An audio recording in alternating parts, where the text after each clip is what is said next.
Office of the mission director সমগ্ৰ শিক্ষা অসমৰ ফালৰ পৰা টাৰ্লক লৈ পেলাই এখন অতি গুৰুত্বপূৰ্ণ নটিফিকেশ্যন আহিছে, অৰ্থাৎ টিচিং এট ৰাইট লেভেল। আৰু এই ক্ষেত্ৰত আপোনালোকে দেখিবলৈ পাইছে এখন নটিফিকেশ্যন, য'ত 2026-2027 শিক্ষাবৰ্ষৰ কাৰণে কি আহিছে আমি গোটেইখিনি কথা চাম। প্ৰথমতে চাওক, 24/8/2026 তাৰিখত এখন নটিফিকেশ্যন প্ৰকাশিত কৰা হৈছে।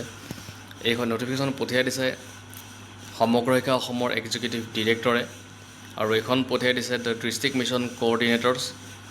সমগ্ৰ শিক্ষা অসমৰ প্ৰত্যেকখন ডিষ্ট্ৰিক্ট মিছন কোঅৰ্ডিনেটৰলৈকে পঠিয়াই দিছে। ছাবজেক্ট চাওক, regarding mid line assessment of student under teaching at right level for grade 3 to 5 2026-2027।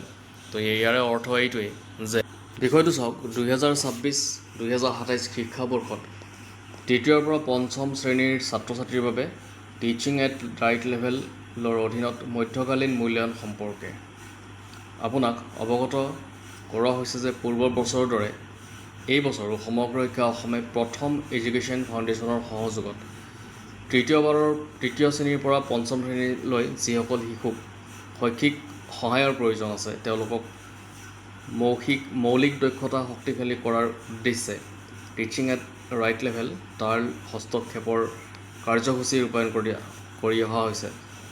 পূৰ্বৰ পৰিকল্পনা অনুসৰি তাৰ মধ্যকালীন মূল্যায়ন মিডিল এছেছমেণ্ট 2026 চনৰ জুন মাহত অনুষ্ঠিত কৰাৰ কথা আছিল, কিন্তু পৰিকল্পিত সময়সীমাৰ ভিতৰত এই মূল্যায়ন সম্পূৰ্ণ কৰিব পৰা নগ'ল।